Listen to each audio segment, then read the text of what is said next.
Hello and welcome. My name is Darren Hardy. Bonjour et bienvenue, je m'appelle Darren Hardy et je suis l'éditeur du magazine Success. Tout d'abord, je tiens à vous féliciter. Si vous écoutez cet enregistrement audio, cela signifie que vous avez fait le premier pas vers un avenir meilleur. Vous avez décidé de devenir un entrepreneur. Alors, bravo! Lorsque j'ai demandé à Donald Trump quelle était la clé de la richesse, il m'a répondu avoir sa propre entreprise. Maintenant, je sais que vous êtes peut-être en train de douter, inquiet, vous demandant si c'est vraiment pour vous. Vous pensez probablement « Ai-je pris la bonne décision? Est-ce vraiment pour moi ?» Bien sûr, cela a peut-être marché pour d'autres, mais je ne suis pas sûr de pouvoir le faire. Vous pensez peut-être « Je ne suis pas comme lui ou comme elle. Je n'ai pas les compétences. Je ne connais pas les bonnes personnes. Je n'ai pas le temps. » etc., etc. Sachez simplement que ce sont des pensées tout à fait naturelles. Tout le monde ressent la même chose au tout début. Durant cet enregistrement audio, je vais atténuer chacune de vos inquiétudes et vous donner les compétences et le bon état d'esprit pour rencontrer un succès phénoménal en tant qu'entrepreneur. Je vais vous raconter un secret sur les personnes qui ont le mieux réussi dans le monde. Premièrement, ils ont tous un jour été une nouvelle personne, exactement comme vous, démarrant tout juste. Et deuxièmement, ils ont tous été nerveux, inquiets, si ce n'est pas totalement effrayés et terrifiés au début. Et oui, cela inclut Richard Branson, Donald J. Trump, le docteur Mehmet Oz, Maria Shriver, Tony Hawk, Anthony Hopkins et bien d'autres encore que j'ai eu la chance de rencontrer et interviewer. Alors, vous êtes en bonne compagnie. Et si vous ressentez l'un de ces sentiments, sachez que c'est normal et que cela fait partie du processus. Cela disparaîtra bientôt. Mais je veux aussi vous avertir, lorsque vous ressentez ce genre de sentiments, il est possible que votre esprit commence à vous jouer des tours pour, entre guillemets, vous protéger. Il commencera à inventer toutes sortes de choses qui ne vont pas, que ce soit votre affaire, les gens ou les circonstances et situations, dans le but d'apporter une justification solide au motif qui vous fera décider de ne pas vous lancer dans votre entreprise. Alors s'il vous plaît, écoutez mon avertissement, car cela va arriver. Mais maintenant, vous pouvez repérer ces tactiques cachées de votre esprit et l'empêcher de vous faire mettre de côté les rêves et objectifs que vous avez pour votre vie. Rassurez-vous en sachant ceci.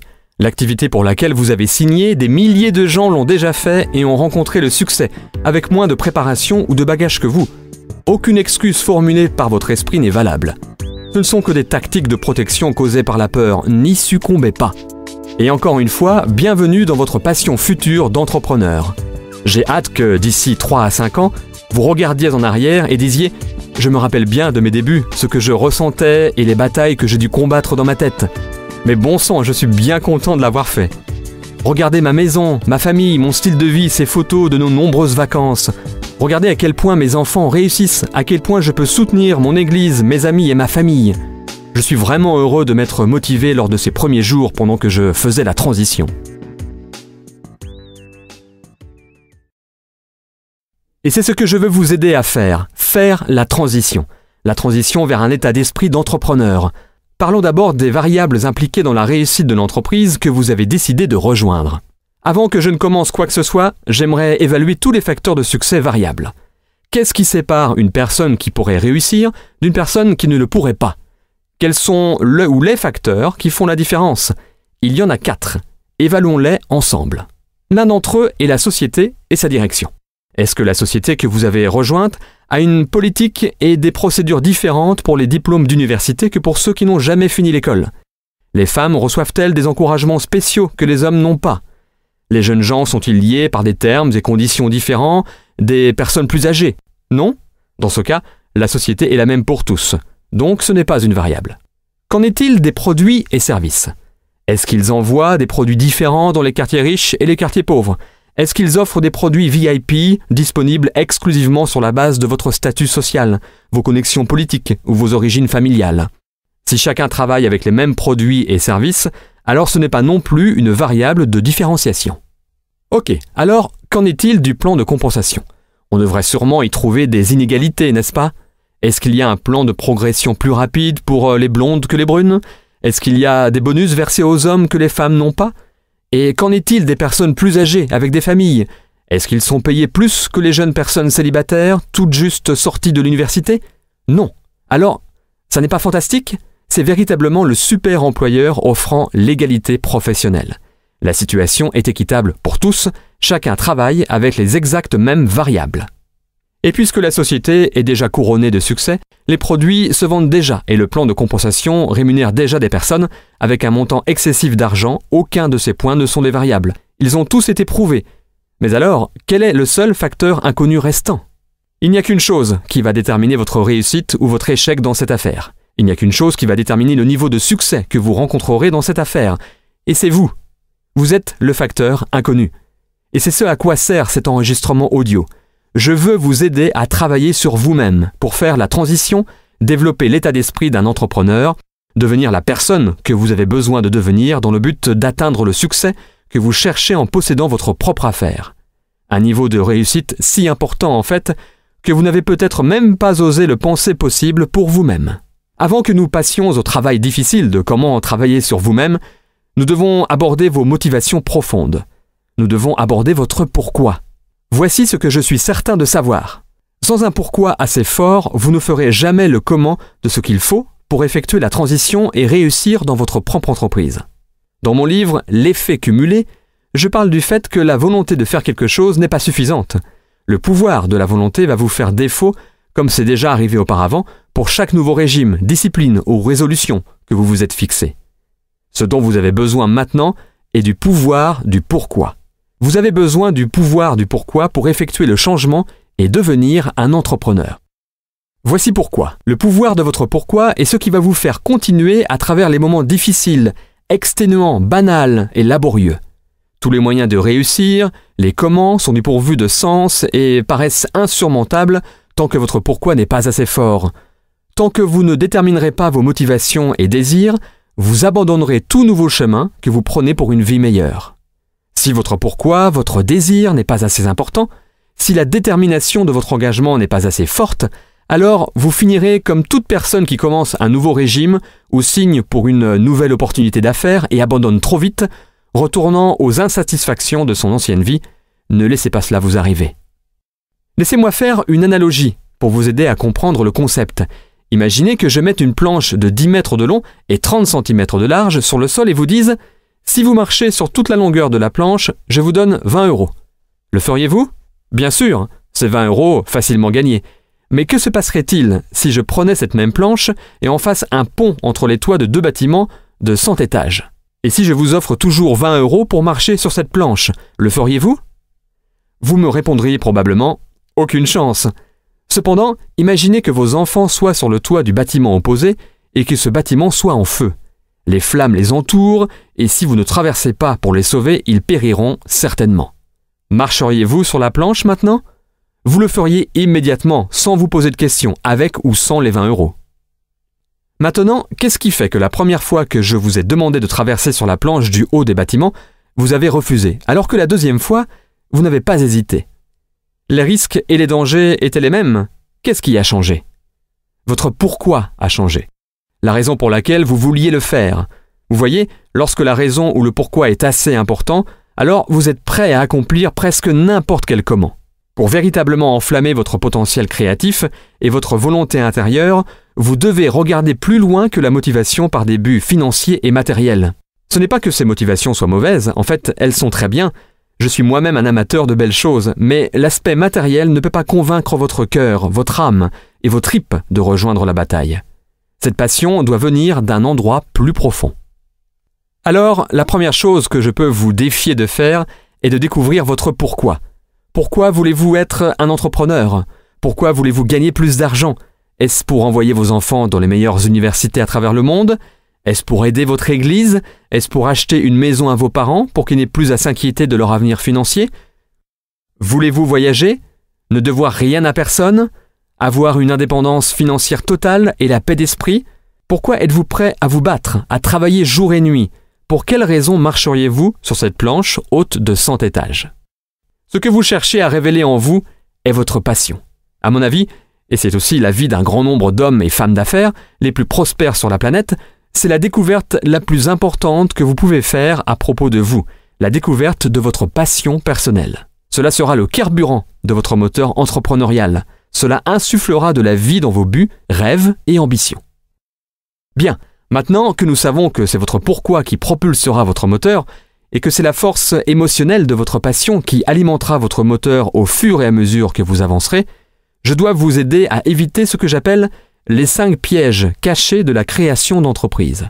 Alors je vais vous indiquer ces 5 pièges et vous faire réaliser le changement de mentalité nécessaire pour ne pas y tomber.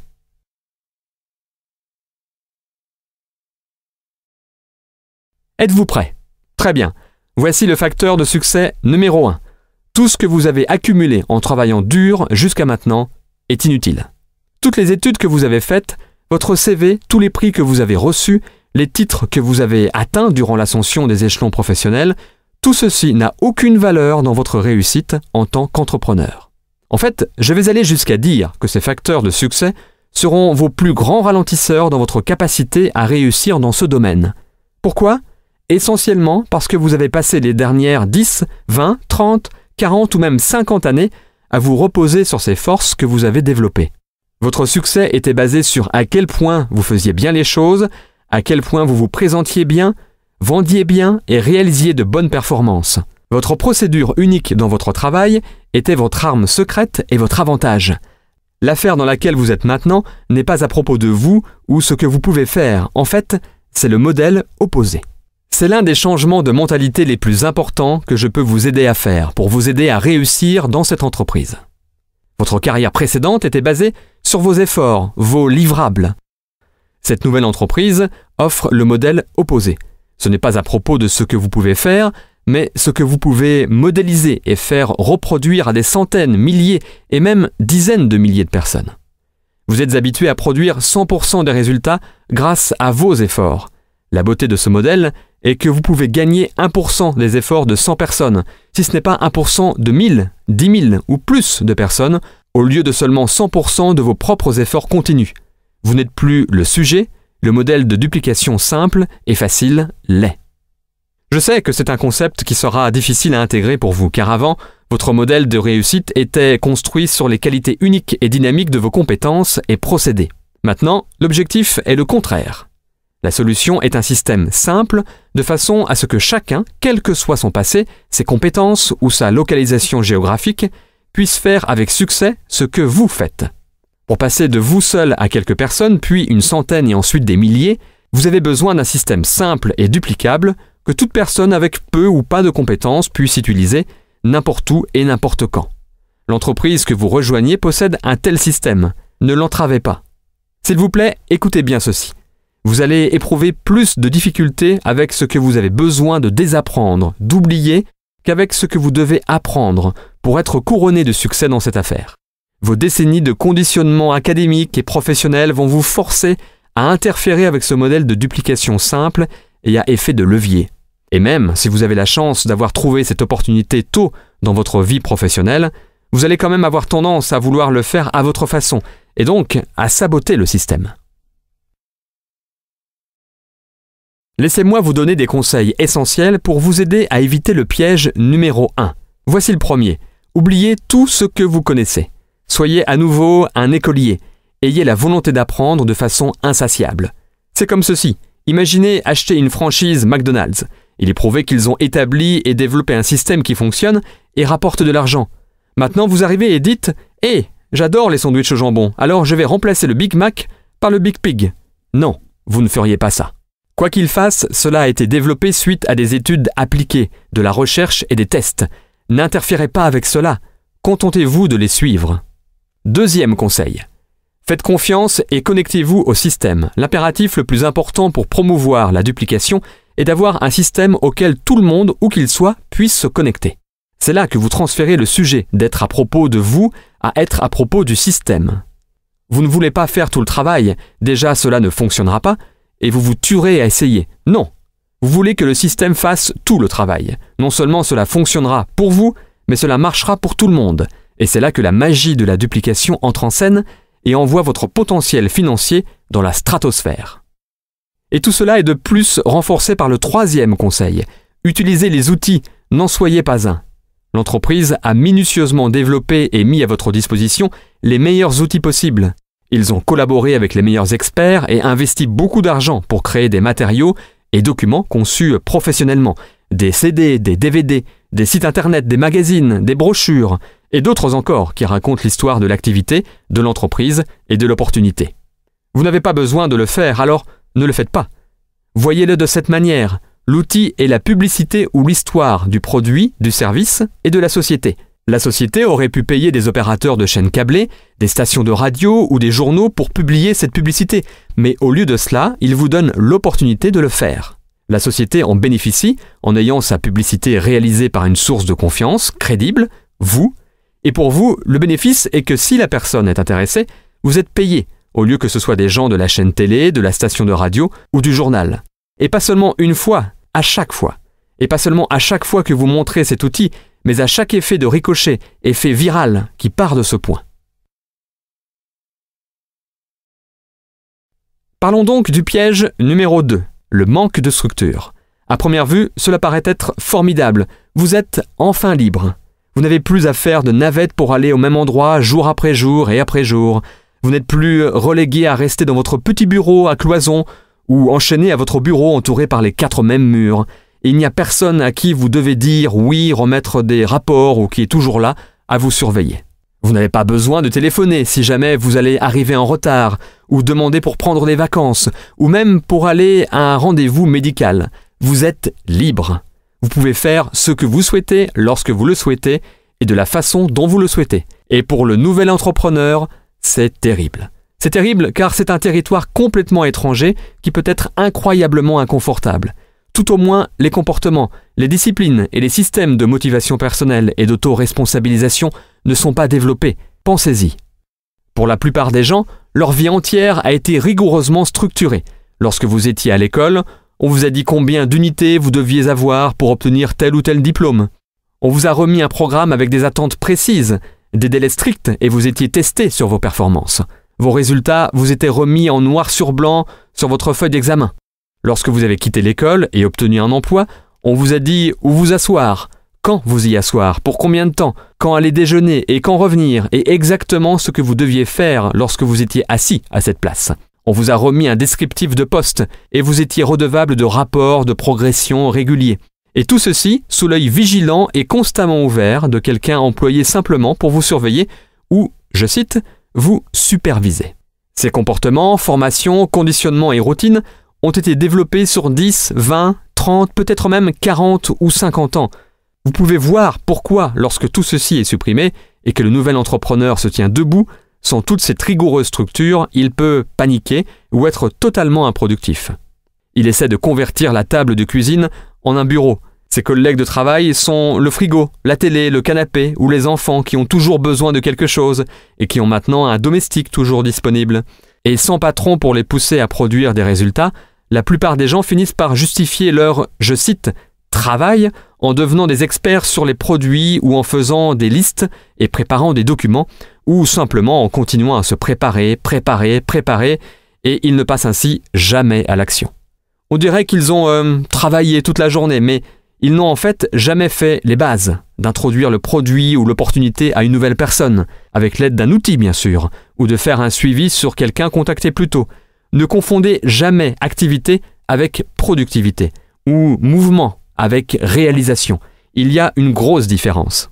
De toute façon, après quelques semaines ou mois à se complaire de cette manière, la plupart retournent en courant à leur vie en entreprise, car même si c'est un mauvais environnement, c'est un environnement familier, et celui au sein duquel ils ont grandi et se sont habitués depuis des décennies. Est-ce que cela a du sens ? Laissez-moi vous guider sans encombre autour du piège numéro 2. Voici mon conseil numéro 1. Commencez toujours à temps partiel. C'est tellement important que je souhaite citer mon mentor, M. Jim Rohn, pour vous aider à comprendre ce point clé. Pour ceux d'entre vous qui ne connaissent pas Jim, il était considéré comme le plus grand philosophe d'entreprise des États-Unis et l'un des leaders d'opinion les plus influents de l'histoire du développement personnel. Écoutons donc Jim.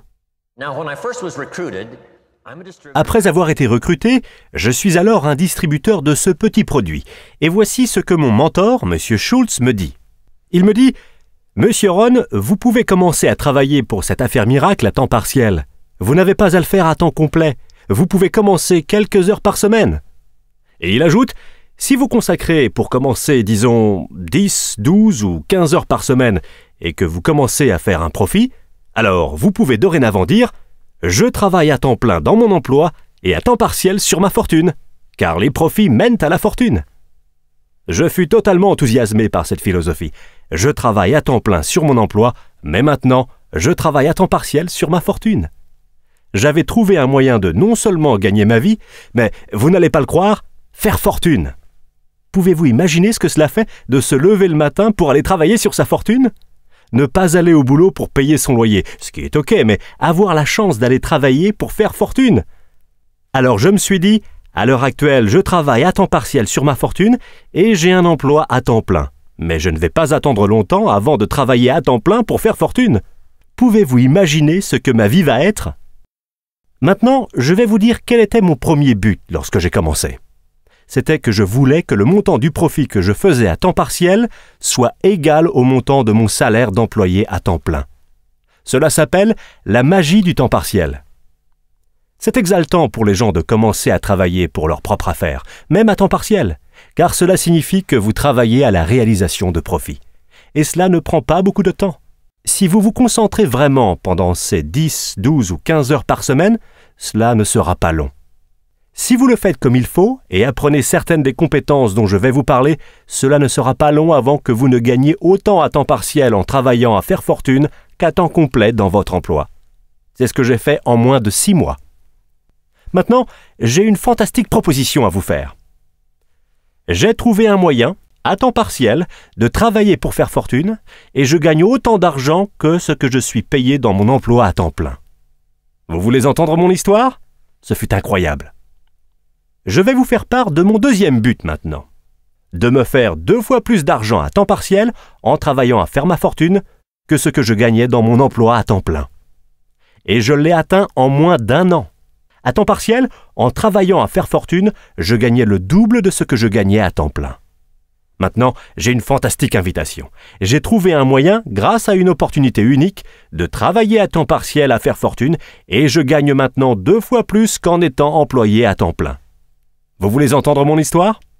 Est-ce que vous pensez que quelqu'un va répondre « Non, je m'en fous de ton histoire ». Bien sûr que non. Toutes les personnes à qui je l'ai dit m'ont répondu « Waouh, oui, mais qu'est-ce que tu fais ?» Je réponds alors « Je suis content que tu poses la question, laisse-moi te raconter ». Lorsque j'ai commencé à gagner le double en travaillant à temps partiel que dans mon emploi à temps complet, je me suis trouvé face à un dilemme. Je ne voulais pas le faire à temps plein. Et pourquoi ne pas passer à temps plein ? La raison était que je ne voulais pas perdre mon histoire éblouissante. Elle était tellement forte, avec un tel impact. Personne ne pouvait résister à l'invitation d'au moins y jeter un œil. Je ne voulais pas l'abandonner. Alors, je m'y suis accroché pour je ne sais pas combien de temps, jusqu'à ce que cela soit, vous savez, quasiment insensé. Et j'ai finalement, à contre-cœur, abandonné mon emploi à temps plein. Mais maintenant, vous pouvez imaginer le plaisir et l'excitation de commencer à travailler à temps complet sur ma fortune. C'était incroyable. Mais je veux que vous le notiez, la magie du temps partiel. Que faut-il pour vraiment changer le style de vie d'une personne ? Pas tant que ça. 1 000 € de plus par mois, je vous le dis, changerait déjà énormément le style de vie de la plupart des gens. Et c'est pourquoi le temps partiel a autant de valeur, car il peut rapidement changer le style de vie de quelqu'un. Et voici ce que le changement de style vous apporte aussi. C'est un super outil de recrutement. L'un des plus grands attraits qui vous aide à recruter est l'argent que vous vous faites à temps partiel. Quelqu'un m'a dit « Vous êtes parti 3 fois en vacances cette année ?» J'ai répondu « Oui, j'ai une petite activité complémentaire quelques heures par semaine. » Il m'a alors bien sûr demandé « Qu'est-ce que tu fais ? Vous avez acheté 2 nouvelles voitures. » On vous demande « Tu les as achetées pour toi et ta femme ? Comment tu as fait ?» Je réponds « Oui, j'ai une petite activité complémentaire quelques heures par semaine. » Vos enfants ont tous de nouveaux vêtements. Et oui, tout ceci arrive. Qu'est-ce que c'est en fait ? 1 000 € de plus par mois. Vous voyez, 1 000 € par mois à temps plein, personne ne veut écouter votre histoire. 1 000 € par mois à temps partiel, cela commence à changer votre style de vie et les gens veulent écouter votre histoire. Donc, la clé est le temps partiel. La magie et l'attrait du temps partiel vous offrent une invitation classique pour que quelqu'un souhaite savoir ce que vous faites, qui change votre vie. Bon, dans cet excellent contexte, laissez-moi vous donner quelques conseils de plus pour vous aider à vous organiser pour le succès alors que vous commencez. Suggestion numéro 2. Faites une réunion de famille. Faites adhérer votre famille entière à votre vision, vos objectifs et les avantages à réussir dans votre nouvelle aventure en tant qu'entrepreneur. Expliquez-leur les bienfaits dont votre famille va bénéficier grâce aux revenus supplémentaires et à la liberté dans votre mode de vie. Expliquez comment cela a un impact sur les espoirs, les envies et les désirs de chacun. Vos premiers recrues dans votre nouvelle affaire doivent être votre famille proche. Ils n'ont pas à être dans l'affaire avec vous, mais ils doivent vous soutenir de toutes les manières possibles dans votre entreprise. Vous devez être embarqués dans cette entreprise tous ensemble pour pouvoir composer avec les exigences du reste de la vie et garder votre attention concentrée sur la construction de votre nouvelle affaire.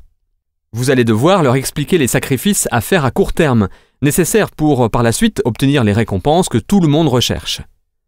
Expliquez que vous allez devoir y consacrer du temps, que vous allez peut-être louper des événements, ne pas rentrer tôt certains soirs, et annoncer les limites que vous allez devoir mettre en place dans la maison lorsque vous serez en train, entre guillemets, d'arroser votre nouvel arbre de l'argent. Suggestion numéro 3. Fixez vos limites. Créez votre système. Choisissez un endroit précis chez vous où vous travaillerez sur votre entreprise. Ne le faites que dans cet endroit, de façon à ce que cela n'envahisse pas votre maison, et de façon à ce que lorsque vous y êtes, vous pouvez vous concentrer et demander à votre famille de ne pas vous y déranger. Mettez en place des heures fixes. C'est particulièrement important car vous montez votre affaire en parallèle de votre emploi à temps plein. Ayez un agenda et bloquez-vous des moments clés pendant la semaine.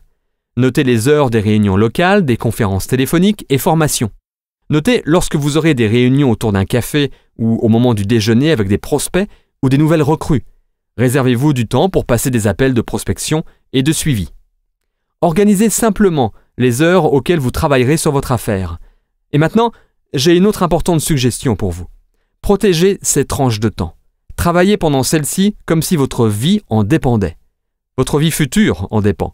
Soyez ferme dans votre décision de respecter ces horaires et maximisez votre productivité durant ces périodes que vous vous êtes allouées. Et tout aussi important, lorsque ce n'est pas l'heure de travailler sur votre affaire, ne le faites pas. Le seul moyen par lequel vous arriverez à soutenir vos efforts sur une longue période de temps est si vous maintenez aussi le reste de votre vie au cours de ce processus. Si cela devient trop pesant, alors vous ne serez pas capable de continuer et vous finirez par abandonner bien avant que la magie de l'effet cumulé de vos efforts constants n'ait fait effet. Bien, passons donc à la suggestion numéro 4. Planifiez votre parcours. Fixez vos buts. Nous avons parlé de trouver votre principale motivation et du pouvoir de découvrir votre pourquoi. Maintenant, nous devons mettre en place un plan pour vous aider à réaliser ces objectifs et diriger cette grande passion que vous avez. Chaque fois que l'on me demande quelle unique compétence j'attribuerai à toutes les réussites que j'ai eues dans ma vie, voici ce que je réponds. Apprendre à fixer de grands objectifs, s'y tenir et les réaliser. L'atteinte d'objectifs est une forme d'art. Il y a une grande différence entre prendre une résolution de nouvelle année ou mettre sur papier des objectifs tels une liste de choses à faire et mettre en place un système rigoureux de planification auquel on est redevable et le processus réel de réalisation d'objectifs bien définis. J'ai appris ce procédé très jeune et c'est la raison pour laquelle j'ai été capable d'accomplir des choses relativement extraordinaires tôt dans ma vie. Un revenu à 6 chiffres avant l'âge de 18 ans, à 7 chiffres avant l'âge de 24 ans et une entreprise de 40 millions d'euros à l'âge de 27 ans. Je ne vous dis ça que pour illustrer les résultats que la maîtrise de cette compétence peut produire. C'est une forme d'art qui a été un sujet d'étude constant et un processus d'amélioration continue pour moi ces 20 dernières années. Je l'ai ainsi réduit en éléments essentiels et construit un système derrière qui non seulement vous aide à articuler et documenter vos grandes ambitions, mais aussi à tracer un plan d'action de comment y arriver et construire un système de responsabilité et de progrès qui vous guide au cours du processus pour vous aider à vraiment réaliser ces grands objectifs. Si vous êtes intéressé par ce système, vous pouvez le trouver sur success.com/bestyearever. Si vous vous procurez un exemplaire, je peux vous promettre qu'il va devenir le livre le plus important que vous allez avoir sur vous chaque jour, et non pas pour ce que j'y ai écrit, mais pour ce que vous allez y écrire. Ce sera le livre qui héberge votre pourquoi et la collection de vos passions et motivations profondes pour vouloir réussir, persister et mener à bien cette aventure. Maintenant, grâce à ce chemin en or menant à vos objectifs, votre organisation hebdomadaire pour toujours aller de l'avant et l'environnement étant déterminé pour accomplir les actions à prendre, nous vous avons fait éviter avec succès le piège numéro 2. Et cela mène directement au piège numéro 3, l'engagement. Comme je l'ai mentionné en parlant du piège 2, les plus grands avantages de cette nouvelle aventure en sont aussi les plus grands dangers. Voici le problème. Il est trop facile de se lancer dans cette affaire. Il n'y a pas beaucoup de sacrifices à faire. Comme Warren Buffett, un investisseur connu, le dit, on ne met pas sa peau en jeu.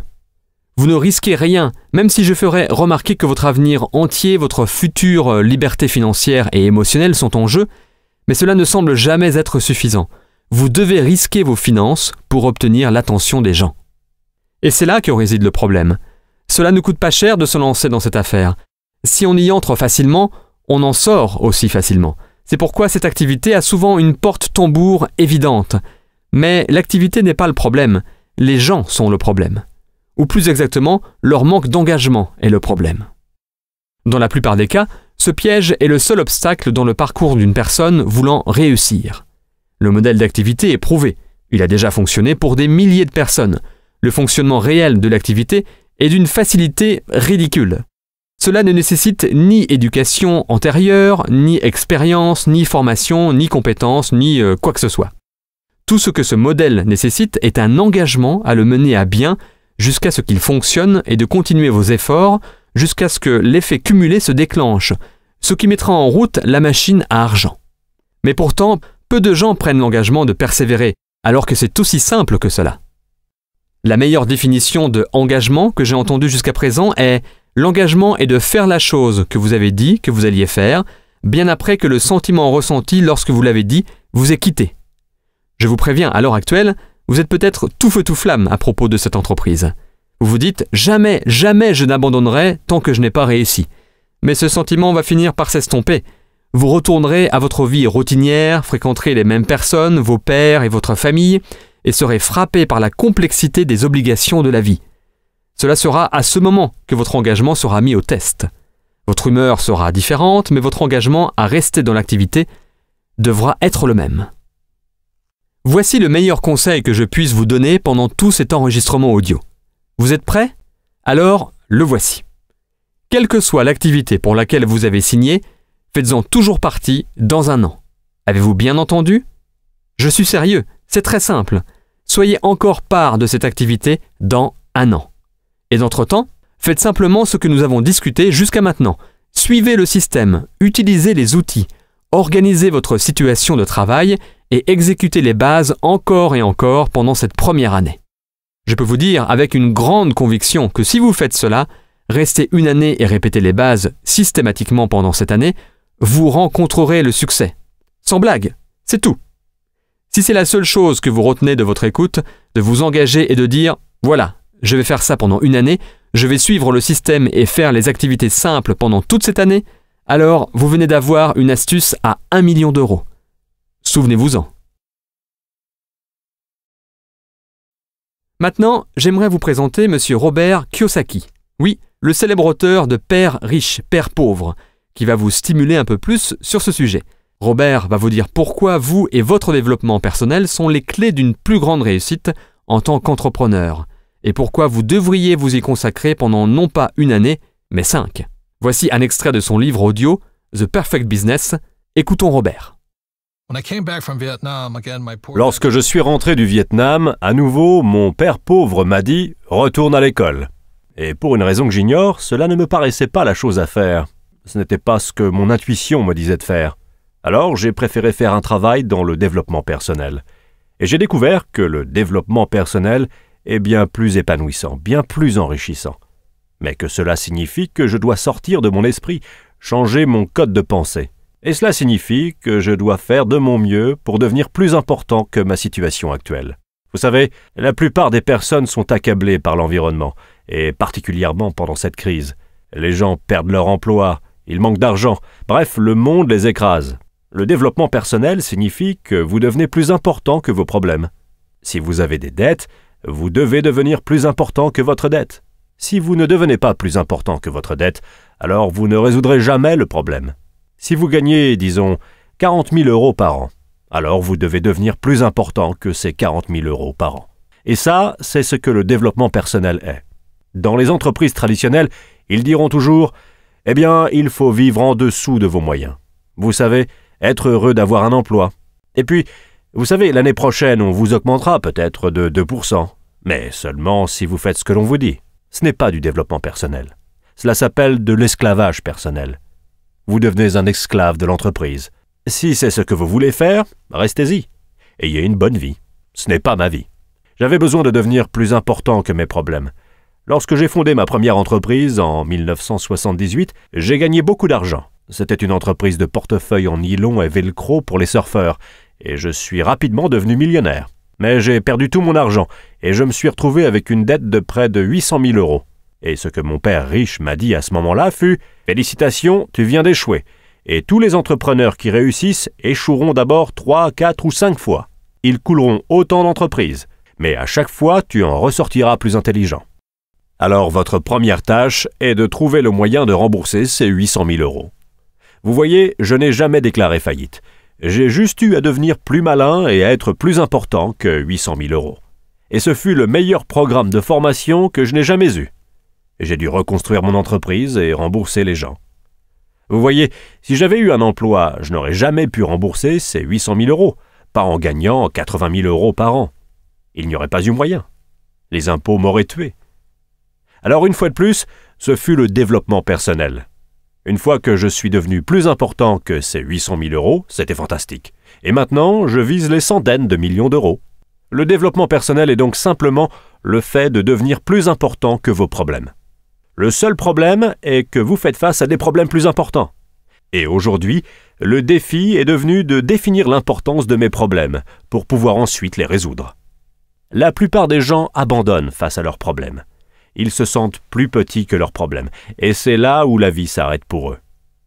Ainsi, l'une des principales raisons pour lesquelles je recommande le marketing de réseau, c'est parce que c'est un programme de développement personnel.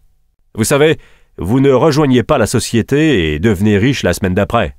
Si vous rejoignez une société de marketing de réseau, je vous recommande fortement de vous dire que vous vous y engagez pour 5 ans. Je vais tenter le coup pour au moins 5 ans. Car que ce soit en marketing de réseau, foot ou baseball ou quoi que ce soit, les lâcheurs ne gagnent jamais. Et la plupart des gens, lorsque les choses se gâtent et que les problèmes deviennent insurmontables, eh bien, ils abandonnent. Et c'est pourquoi ils ne réussiront jamais dans la vie. Le marketing de réseau est véritablement un groupe de soutien, composé de personnes qui vous souhaitent le meilleur. Mais vous avez aussi à donner le meilleur de vous-même.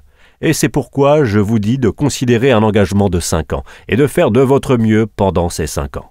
Je peux presque vous assurer que si vous le faites, si vous donnez le meilleur de vous-même pendant 5 ans, vous serez un être humain totalement différent à la fin de cette période.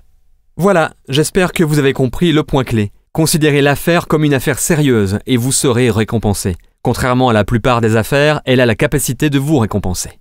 Laissez-moi vous donner un dernier avertissement concernant le piège numéro 3 et l'engagement. Soyez patient. Donnez-vous du temps et donnez du temps au processus. Comme toute grande entreprise, cela prend du temps pour bien la cerner, devenir compétent dans son domaine et que vous en récoltiez les fruits. Particulièrement dans cette activité, car c'est un modèle à effet de levier, ce qui signifie que vous gagnez 1% des efforts de 100 personnes au lieu de 100% de vos propres efforts. Il y a une masse critique qui doit être développée. Cette affaire est l'exemple ultime de l'effet cumulé que vous savez maintenant être le titre de mon premier livre. Dans ce livre, j'utilise comme exemple un centime cumulé.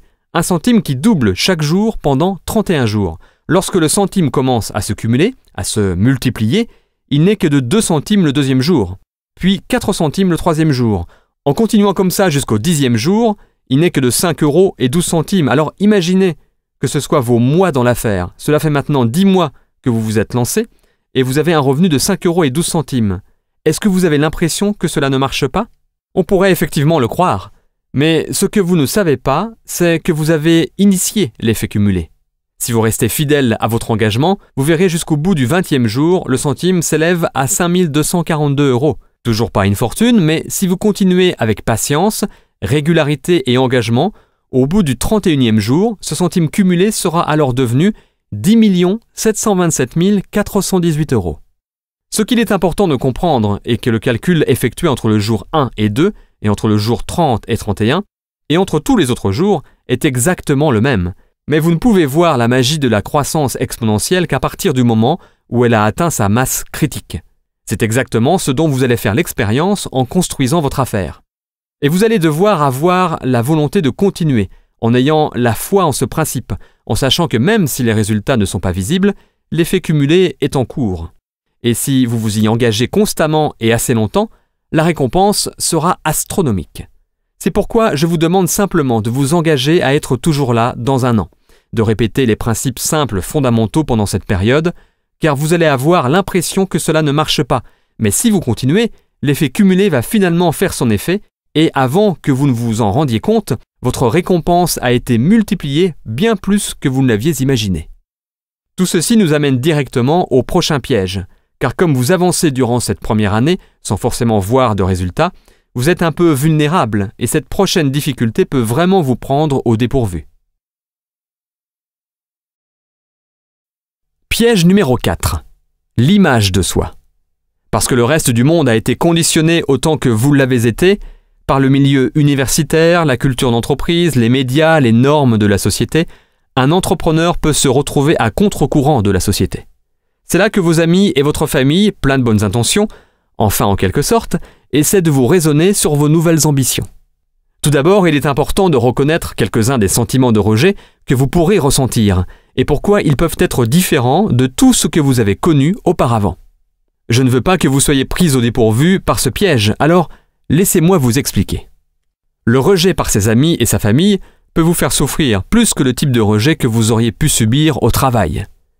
Vous pouvez être rejeté par un client, un prospect ou même par votre patron ou un collègue au bureau, et vous pouvez rentrer à la maison et personne ne va vraiment être au courant de votre petit échec embarrassant.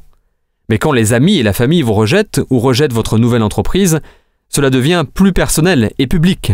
Cela peut vous faire beaucoup souffrir.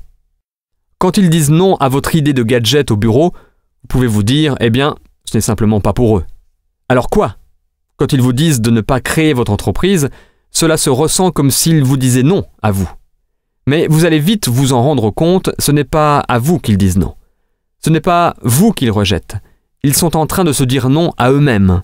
Ils rejettent leur propre voix intérieure qui leur dit qu'ils devraient faire plus, se démarquer et prendre des risques, tout comme vous. Voici un point clé que vous devez savoir à propos de la transition vers l'entrepreneuriat. En suivant cette voie, vous allez vous démarquer par rapport à la majorité. Vous allez vous éloigner des normes de la société. 90% de la population sont des employés. C'est tout ce qu'ils ont toujours connu. C'est ce pourquoi ils se sont formés, c'est normal. Selon une étude menée par la Fondation Kauffman sur l'activité entrepreneuriale, seulement 10% de la population ont leur propre entreprise. Lorsque vous allez sortir de la masse des 90% de la population, ils vont vous jeter la pierre, ils vont vous faire peur, vous exposer tous les dangers et les difficultés que vous allez rencontrer. Pourquoi ? J'ai bien quelques raisons en tête. Premièrement, ils ne sont simplement pas aussi courageux que vous. Ils ne peuvent pas se mettre dans l'idée de quitter la sécurité de leur emploi, leur salaire mensuel et leurs maigres avantages. Ce que vous allez faire n'entre pas dans leur vision du monde, et donc ils vont vous le faire savoir en vous avertissant sur les dangers de votre nouvelle voie. Aimez-les quand même, mais ne les laissez pas vous entraîner à nouveau dans la médiocrité. Il y a cette histoire au sujet d'une espèce de crabe qui ne peut pas être attrapée. Cette espèce est agile et assez futée pour s'échapper de n'importe quel piège à crabe. Et pourtant, ces crabes sont capturés par des milliers de personnes chaque jour à cause d'une caractéristique humaine qu'ils possèdent. Le piège est une cage grillagée avec un trou au sommet. L'appât est placé dans la cage et la cage est ensuite plongée dans l'eau. Un premier crabe s'approche, entre dans la cage et commence à grignoter l'appât. Un second crabe vient le rejoindre, puis un troisième. Et c'est la fête aux crabes, miam! Cependant, à la fin, l'appât a été entièrement mangé. Les crabes pourraient facilement grimper sur le côté de la cage et passer à travers le trou, mais ils n'en font rien, ils restent dans la cage. D'autres crabes arrivent et se joignent à eux, et ce, longtemps après que l'appât ait été entièrement mangé.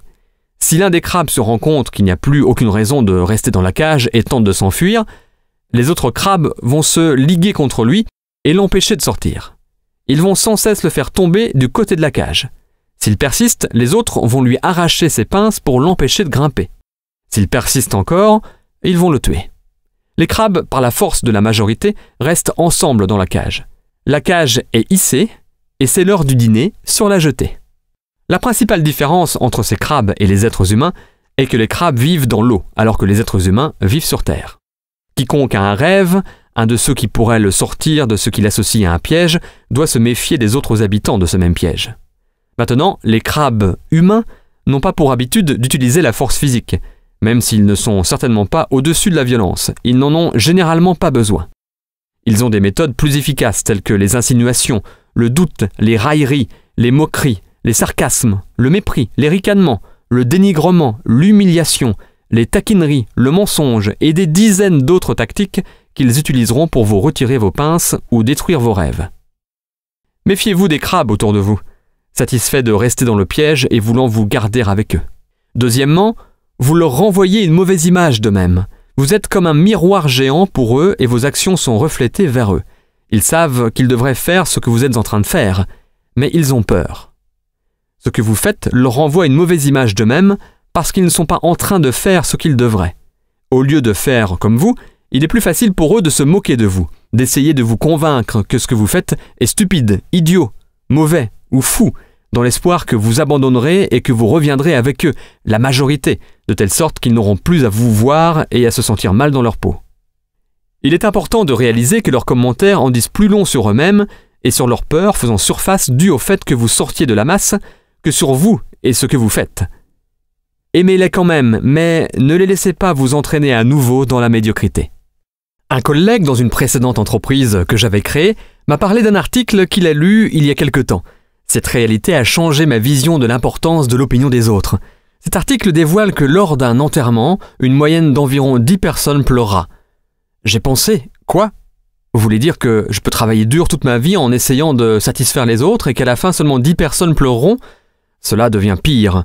L'article révèle que la première chose qui déterminera le nombre de personnes qui viendront au lieu de sépulture, cimetière ou crématorium, avec le cortège funèbre, est le temps qu'il fera dehors.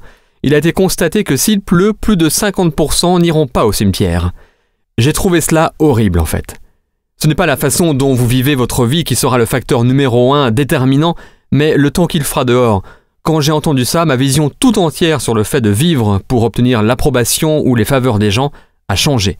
À ce moment précis, je ne me suis plus soucié de ce que les gens pouvaient penser de moi et s'ils m'approuvaient ou approuvaient ce que j'étais en train de faire. Leur rejet n'avait plus aucun pouvoir, en particulier si je pensais qu'ils ne feraient même pas partie des 10 personnes qui pleureraient. Plusieurs fois avant d'appeler un prospect ou suite à un rejet de sa part, je me demandais « Est-ce que cette personne pleurerait à mon enterrement ?» Et la plupart du temps, la réponse était « Je doute qu'il traverse même la rue pour y aller. Pourquoi je me soucie de ce qu'il pense alors ?»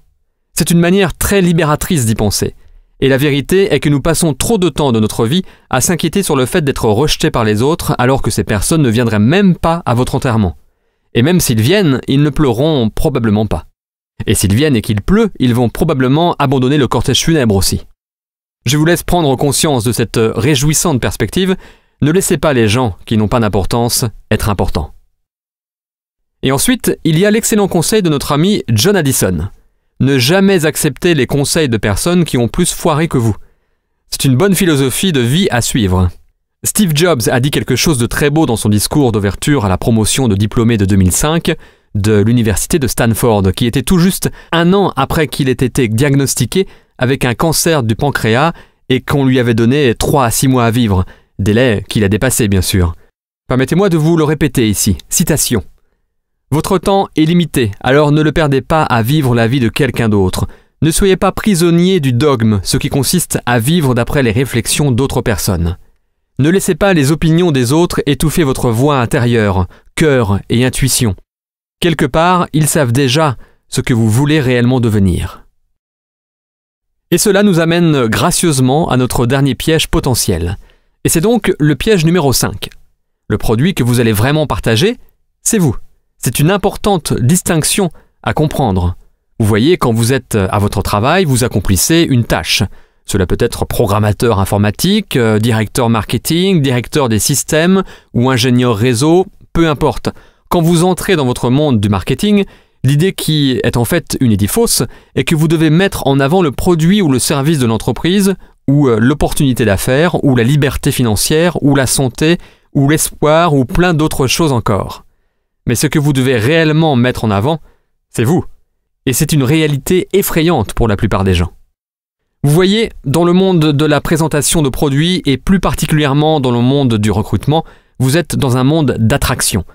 Lorsque vous parlez aux gens de ce super produit ou de cette super opportunité, ils vous regardent plus qu'ils ne vous écoutent. et il se demande « Est-ce que je veux ce que cette personne a ? Est-ce que je veux être comme cette personne ? Est-ce que je veux me présenter comme cette personne se présente à moi ? Est-ce que je veux que mes amis et ma famille me voient comme je vois cette personne ?» À ce moment, vous êtes le panneau d'affichage, la brochure et le poster de ce produit et de son entreprise.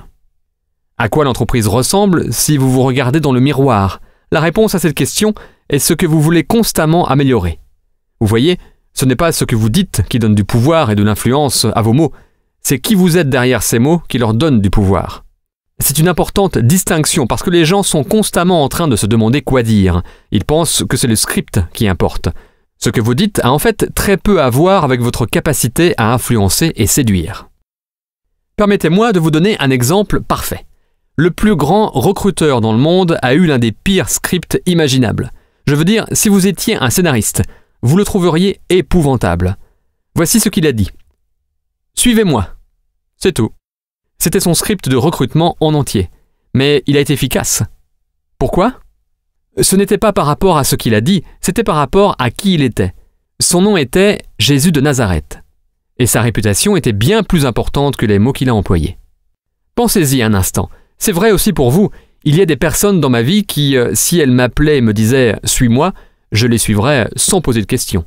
J'ai confiance en qui elles sont à ce point-là. Et puis, il y a d'autres personnes dans ma vie qui, peu importe ce qu'elles disent, elles pourraient me faire la plus brillante, divertissante, émotionnelle, psychologique et virtuellement stimulante présentation imaginable, qu'il n'y aurait aucune chance que je les suive. Je suis sûr que vous connaissez aussi des personnes comme ça. C'est pour cela que votre développement personnel est aussi crucial dans la réussite de la création de votre entreprise. Un des jours qui a changé ma vie fut un jour de novembre 1994. J'étais à un séminaire et ce jour-là, j'ai rencontré un homme qui allait devenir mon mentor, Monsieur Jim Rohn. Je n'étais même pas là pour écouter ou rencontrer Jim. J'étais là pour rencontrer les sponsors du séminaire, mais je devais attendre que ce dernier se termine. Donc, je me suis assis et j'ai écouté cet homme grisonnant et élancé, avec la plus fascinante voix que j'avais jamais entendue, donner sa conférence sur les clés de la réussite.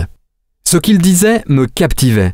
Jim Rohn demanda à l'auditoire « Combien de personnes veulent plus ?» J'ai pensé « Oui, moi je veux plus. » Succès, argent, un corps plus beau, plus de compagnie, etc.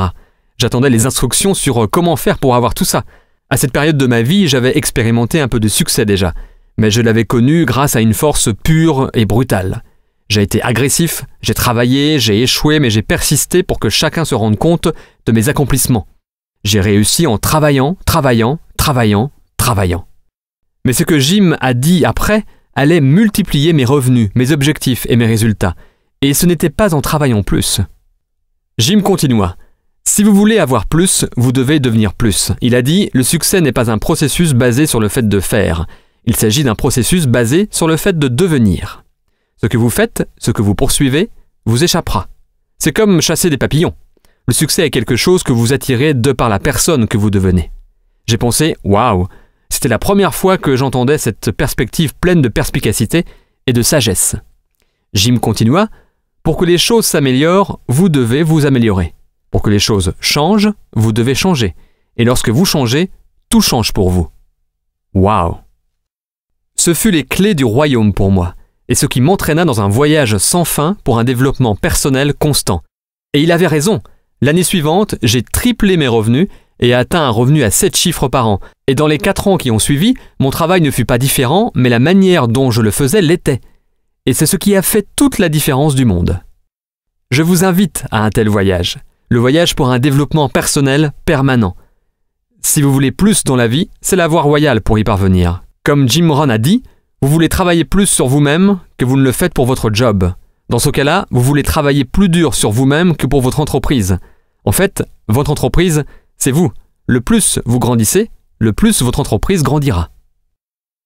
Donc, quand il s'agit de l'endroit où vous devez focaliser votre développement personnel et ce qui sera responsable de votre succès en tant qu'entrepreneur, la clé est d'entretenir, de cultiver et de faire fortifier constamment votre attitude positive. J'espère que vous saisissez ce point essentiel. Au-delà de ce qu'il faut dire, ce qu'il faut faire, ce qu'il faut apprendre, ce que vous savez ou ne savez pas, rien de tout cela n'est aussi important que de se focaliser sur le développement et l'amélioration de votre attitude positive. C'est ce qui sépare les gens super performants que nous idéalisons tous du reste. Au-delà de tous les autres critères, c'est leur attitude qui les distingue et qui vous distinguera aussi. Donc je vous entends déjà dire « D'accord Darren, j'ai compris. Mais comment fais-tu cela ? Comment peux-tu sans cesse renforcer ton attitude positive ? Comment fais-tu pour travailler sur ton développement personnel ? » Eh bien, permettez-moi de vous donner un plan simple. Votre plan de développement personnel peut être aussi simple que lire 10 pages d'un bon livre par jour. Peut-être seulement 5 pages lorsque vous vous levez le matin et 5 pages juste avant d'aller vous coucher. Oh, et cela pourrait être aussi 10 pages d'un magazine sur le succès, si vous voyez ce que je veux dire. Cela va vous être bien plus bénéfique que de lire à propos de ce qui ne va pas, ce qui est tragique ou dangereux dans le monde, en lisant le journal quand vous vous levez ou en regardant le journal télévisé juste avant d'aller vous coucher. Deuxièmement, écoutez un CD éducatif pendant 30 minutes par jour. Vous pouvez le faire pendant que vous conduisez, quand vos mains sont occupées, mais que votre esprit est libre. Je peux vous le dire, ma voiture ne démarre pas sans 2 choses. De l'essence et une collection, toujours présente, de CD éducatifs que j'écoute en conduisant un peu partout. Dans notre société, nous parcourons en moyenne 12 000 km par an. C'est plus de 300 heures de temps d'écoute. Brian Tracy m'a appris très tôt dans la vie comment transformer ma voiture en une salle de classe mobile. Il a expliqué que si vous écoutez un CD éducatif en conduisant, cela équivaut chaque année à 2 semestres d'un diplôme d'études supérieures. Vous vous rendez compte ? Dans le temps que vous passez à conduire, vous pourriez obtenir un doctorat en management, vente, création de richesses, relations ou n'importe quel programme audio auquel vous vous inscrivez. Maintenant, je vous recommande vivement le CD qui est fourni gratuitement dans chaque numéro du magazine Success. Et pourrais-je être l'ambassadeur du magazine Success et ne pas vous le recommander chaudement ? Bien sûr que non. De plus, nous offrons des résumés de livres sur le succès qui exposent les meilleures idées de 3 des meilleurs livres dans le domaine de la réussite personnelle accélérée. Chaque exemplaire est aussi réalisé en format audio afin que vous puissiez l'écouter dans votre voiture. Laissez-moi vous expliquer plus en détail pourquoi l'exposition régulière à un contenu positif, stimulant et éducatif est cruciale dans votre transition vers une mentalité d'entrepreneur. Il est important de comprendre comment votre esprit fonctionne. Pour comprendre simplement, notre esprit fonctionne comme un ordinateur. Les ordinateurs sont des systèmes complexes, mais la manière dont ils fonctionnent est assez simple. Ce que vous mettez dedans est ce qu'il en ressort. Il ne juge ou ne discrimine pas. Il agit simplement en fonction de ce que vous avez mis dedans. C'est aussi comme cela que l'esprit fonctionne. Il ne juge ou ne discrimine pas l'information que vous lui avez donnée. Il agit simplement sur ce que vous avez mis dedans. Je suis sûr que vous avez entendu parler du proverbe « données inexactes, résultats erronés ». C'est vrai pour la programmation informatique et pour l'information qui vous permet de programmer votre esprit. Voici comment le processus de création fonctionne. Vous obtenez dans la vie ce que vous y créez. C'est simple à comprendre. Nous sommes des êtres humains créatifs et productifs.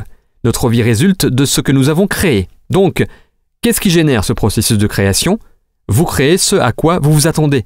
Je suis sûr que vous avez dû entendre parler de l'adage qui dit que les attentes se manifestent en création.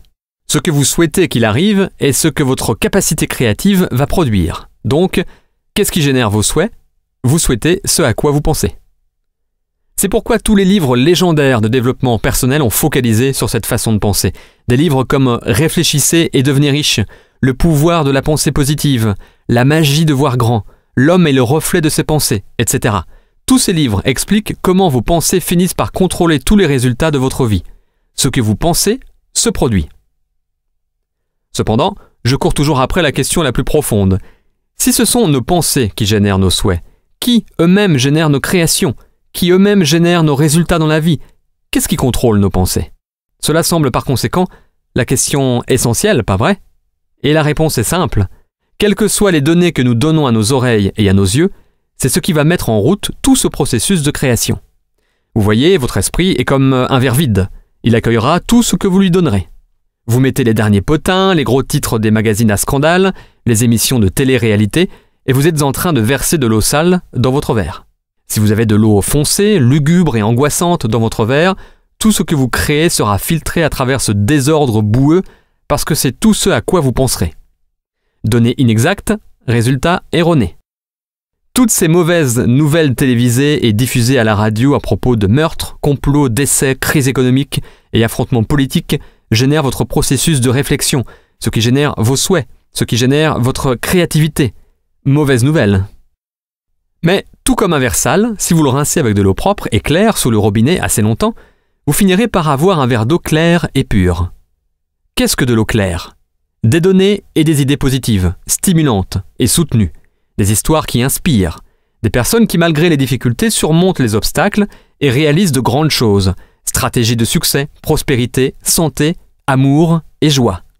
Des idées pour créer plus d'abondance, pour grandir, se développer et devenir meilleur. Des exemples et des histoires de ce qui est bien, vrai et possible dans le monde. C'est pourquoi nous travaillons si dur ici, au magazine Success. Nous voulons vous apporter ces exemples, ces histoires, et les points clés que vous pouvez utiliser pour améliorer votre vision du monde, vous-même et les résultats que vous créez.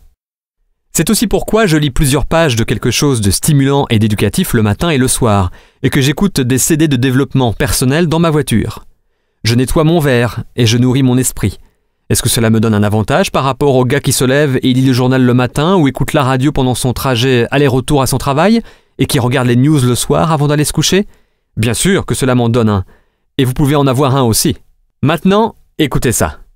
Après avoir tenu la promesse que vous vous êtes faite d'être toujours dans votre nouvelle affaire dans un an, cette promesse toute simple de lire 10 pages et d'écouter 30 minutes, qui par ailleurs n'inclut pas les week-ends, nous ne voulons pas vous épuiser, eh bien au total, vous aurez lu 13 livres et écouté 130 heures de documentation sur le succès et la réussite, des livres et des enregistrements sur comment devenir un leader plus confiant, un orateur plus convaincant, un travailleur plus efficace et productif, des stratégies sur comment vivre plus sainement avec plus d'énergie et de vitalité, des moyens pour entretenir une intimité plus profonde et la passion dans votre mariage ou dans vos relations personnelles.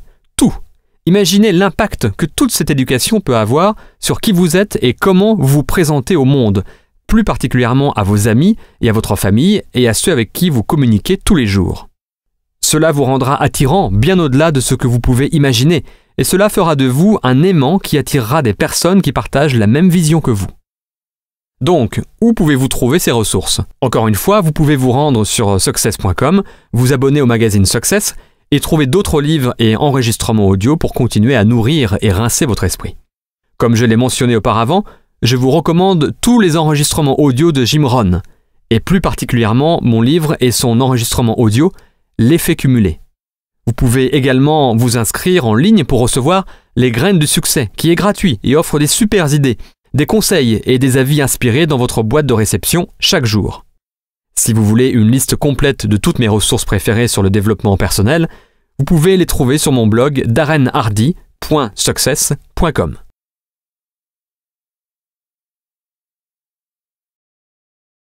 Maintenant, je peux vous laisser méditer sur 2 suggestions finales qui compléteront votre transition vers l'entrepreneuriat. Numéro 1, faites-le maintenant. Un voyage de 1000 km commence par un seul pas. La peur empêche les gens d'agir et d'aller de l'avant. Leur esprit invente un millier d'excuses pour expliquer pourquoi ils ne sont pas prêts. Je commencerai lundi. J'ai besoin de faire ma liste. J'ai besoin de faire mes cartes de visite avant. J'ai besoin d'aller m'acheter une nouvelle mallette, porte-documents ou de coller les images sur mon tableau de visualisation d'abord. Ne vous laissez pas sombrer dans cette paralysie. Trop de gens sont en proie au syndrome de préparer, être prêt et finalement, ils n'agissent jamais. Pour être honnête, l'étape la plus difficile à franchir dans ce voyage de 1000 km est la première. Surmontez cette peur en la franchissant vite, sans même y penser. Simplement, mettez votre corps en avant et sans en prendre conscience, votre pied droit se posera devant vous et empêchera votre chute. Ensuite, sans hésitation, mettez votre corps en avant une fois de plus et votre pied gauche surgira pour vous rattraper. Mais ne vous arrêtez pas là. Vous commencez à bouger. Mettez votre corps en avant une fois encore et waouh, votre pied droit est encore là. C'est un miracle. Même si vous trébuchez et tombez, au moins, vous avez avancé. Vous avez accompli le plus dur dans ce voyage de 1000 km. Vous avez commencé. Vous souvenez-vous de vos cours de physique? La loi sur l'inertie de Newton, oui? Un corps au repos tend à rester au repos à moins qu'il ne soit sollicité par une force externe et déséquilibrée? Eh bien, faites en sorte que cette force externe soit votre propre force mentale qui oblige votre corps à avancer. Je vous promets que vos pieds vous empêcheront de chuter. Maintenant, la seconde loi de Newton entre en jeu. Un corps en mouvement tend à rester en mouvement. Et oui, vous avez réussi où 90% des gens échouent. Commencez. Napoléon Hill a une fois demandé à son auditoire quel est le nombre moyen de fois qu'une personne essaie d'accomplir un objectif avant qu'elle n'abandonne. Après que son auditoire ait essayé de deviner plusieurs fois, il donnera la réponse. Moins d'une fois. La plupart des gens abandonnent avant même d'avoir essayé. Même s'ils veulent améliorer leur vie, augmenter leur salaire, accomplir plus, la plupart des gens répondent avec « je ne peux pas » dans leur tête et abandonnent avant même d'avoir essayé. Donc, avant que votre bonne volonté ne disparaisse, agissez immédiatement. Il faut commencer quand les émotions sont élevées et les intentions fortes. Maintenant est le moment. Jim Rohn a écrit « Sans un sentiment d'urgence, le désir perd de sa valeur. Il est maintenant temps d'agir. » Non, je suis sérieux. Maintenant. Pas la semaine prochaine, demain ou même un peu plus tard aujourd'hui. Quand vous aurez fini d'écouter cet enregistrement, je veux que vous agissiez. Prenez le produit et partagez-le avec 3 personnes maintenant. Utilisez n'importe quel support, un enregistrement, un DVD, un magazine, une conférence téléphonique, une conversation enregistrée en ligne, un site internet, peu importe, et montrez-le à 3 personnes aujourd'hui. Je vous entends déjà dire « mais je ne suis pas prêt, je ne sais pas encore ce que je veux faire ». C'est super, en fait, bien souvent, c'est le meilleur moment pour sauter en plein dans l'action. Pourquoi ? Parce que vous pouvez dire honnêtement et ouvertement « un de mes amis m'a montré ce produit, je l'ai essayé et je l'ai trouvé incroyable. Vous devriez l'essayer. » Et ils demanderont « eh bien, qu'est-ce qu'il y a dedans et comment ça marche ?» Vous pouvez dire « je ne sais pas vraiment en fait. Tout ce que je sais, c'est que ça a marché pour moi. Essayez-le par vous-même. » Ou vous pouvez dire « un de mes amis est très enthousiaste à propos de cette nouvelle idée d'affaires. Je pense que je vais essayer aussi. » Je ne peux pas vraiment expliquer ce que c'est, mais c'est sur cet enregistrement audio, ce DVD, ce site internet, ou dans ce magazine, peu importe. À l'heure actuelle, l'ignorance est réellement un avantage. Utilisez-la pendant que vous pouvez. J'aime le principe qui enseigne que les chaînes lourdes de l'inquiétude sont toujours forgées dans le temps libre. Agissez-vous pour que vous puissiez voir le succès vite. Alors permettez-moi de vous donner une méthode contre-intuitive qui permet d'accéder au succès rapidement. Échouez beaucoup et vite. Monsieur Watson, l'ancien président d'IBM, a dit « la clé de la réussite réside dans l'échec massif ». Si vous voulez plus de succès, doublez votre taux d'échec. C'est l'une des premières philosophies du succès que l'on m'a enseignée. Grâce à elle, j'ai gagné des millions au cours des années et maintenant, je vous l'enseigne. Définissez votre objectif non pas par le nombre de personnes que vous persuaderez d'acheter votre produit ou de rejoindre votre affaire. Faites de votre objectif le nombre de personnes qui vont vous dire non. Faites du non votre objectif. Pourquoi ? Eh bien, Monsieur Watson vient de vous le dire. C'est la clé du succès. Donc en faisant du non votre objectif, non seulement vous approuverez le fait que les personnes vous disent non, quand ils le font, mais au contraire, vous êtes heureux qu'ils le fassent. Vous n'êtes pas triste. Vous avez franchi un pas de plus vers l'accomplissement de votre objectif. Cet état d'esprit à 180 degrés aura des conséquences miraculeuses dans votre façon d'avancer, de comprendre et d'accepter la rejection et l'échec. Vous allez maintenant le visualiser en tant que progrès plutôt qu'échec. Vous allez ressentir la victoire plutôt que la défaite. Vous allez le chercher plutôt que d'essayer de l'éviter. En fin de compte, c'est juste un jeu de chiffres. Je veux que vous vous rappeliez de tout ça au cours de votre voyage de création de votre nouvelle entreprise.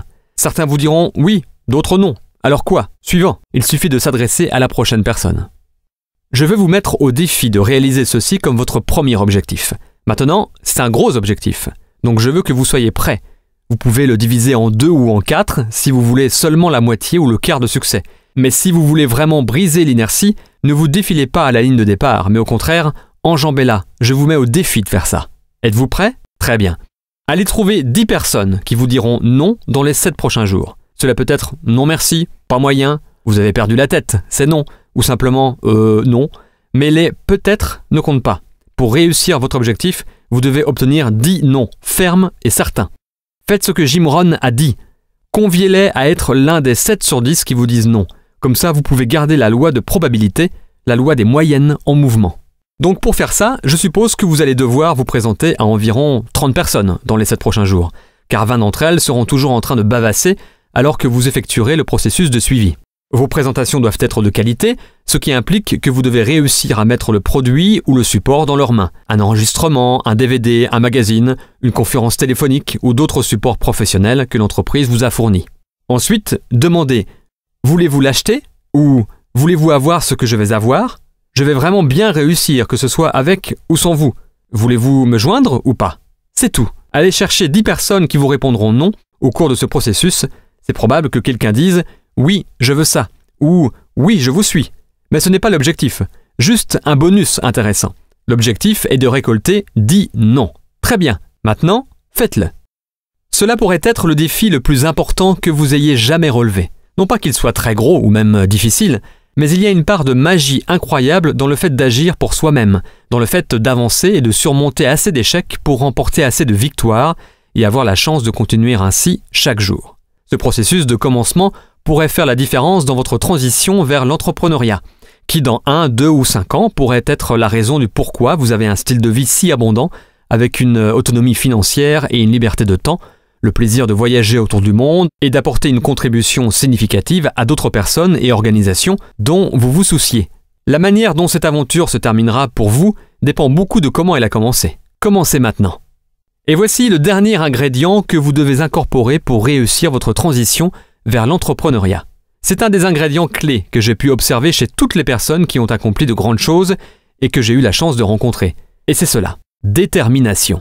J'adore cette citation de Benjamin Disraeli. « Rien ne peut résister à la volonté humaine lorsqu'elle est prête à mettre en jeu jusqu'à son existence pour atteindre son but. » Cela veut simplement dire « je vais le faire ou je vais mourir ». Waouh! Rien ne peut venir entraver votre chemin avec ce genre de conviction.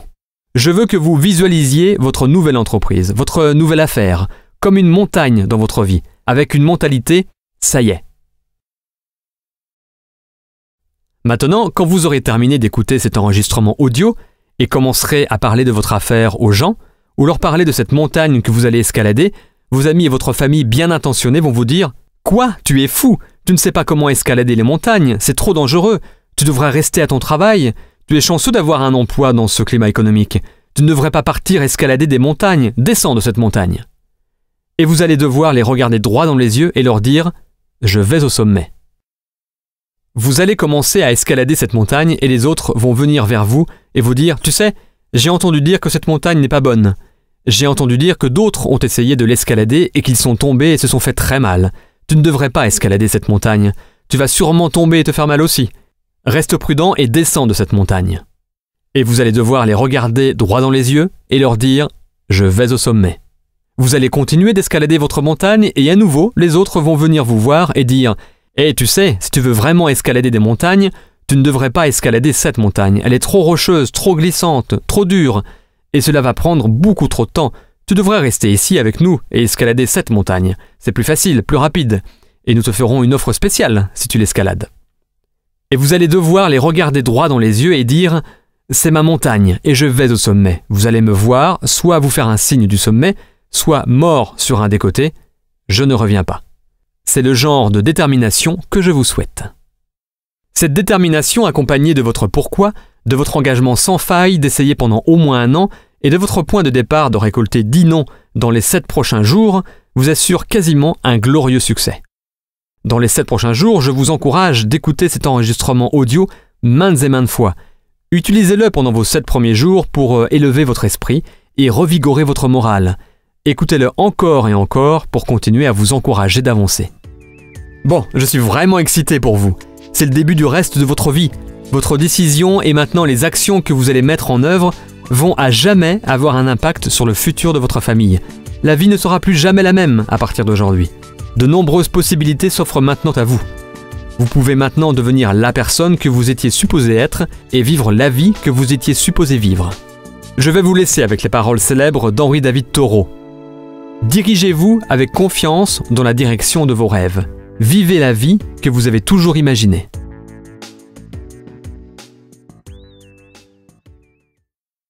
Le magazine Success tient à remercier Jim Rohn International et Robert Kiyosaki pour l'utilisation des enregistrements. Vos 7 premiers jours, faire la transition, droit d'auteur 2012 par Success Media, tout droit réservé.